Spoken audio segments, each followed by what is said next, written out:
In the previous video, we saw that there are several reasons in the Bible where there are discussions about whether we should live by God's grace or whether we should live under the law. Paul repeatedly warned the people of Galatia about their lives under the law and about their present positions in Christ. The Bible is often a neat and comforting book, but Paul made some sharp comments in Galatians. Galatians 3:1. O foolish Galatians, who has bewitched you, that you should not obey the truth, before whose eyes Jesus Christ was clearly portrayed among you as crucified? Galatians 3:3.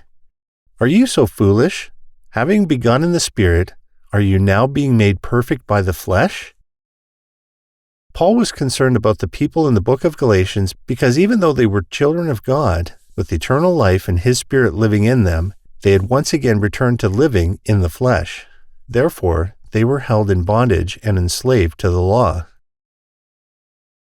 Galatians 5:1. Stand fast, therefore, in the liberty by which Christ has made us free, and do not be tangled again with the yoke of bondage. Many Christians believe in the redemptive work of Christ. Do you as well? Do you believe that all your sins are forgiven and that your real home is heaven? In this video, a lot of new Christians are still working on their old selves, so they begin to struggle while they are trying to live under the old laws of Moses.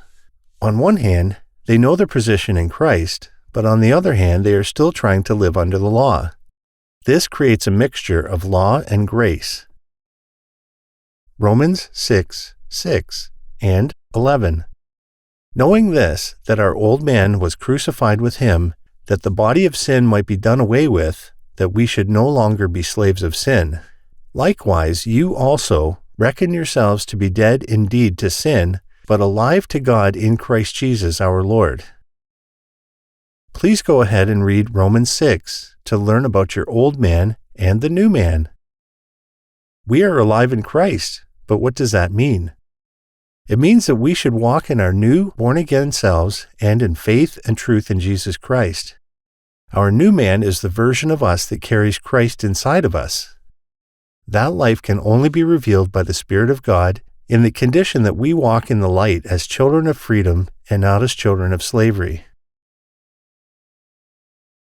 Romans 6:14 and 15. For sin shall not have dominion over you, for you are not under law, but under grace. What then? Shall we sin because we are not under law, but under grace? Certainly not. In Romans 6, we learn that we are free from the law, but that does not mean that we should use this freedom as an excuse to go back to the sins of our old lives. We should use this freedom to serve the living God. Every day, many people fight against their sins and worry about if they have eternal life with Christ. Living like this causes you to remain immature in your faith because you are not living in the full freedom of God. The issue is not whether we sin or not, but rather whether we walk in faith or whether we walk in our own ways. Walking in grace is the only way God can work in us and reveal His will to us. Philippians 2:12 and 13.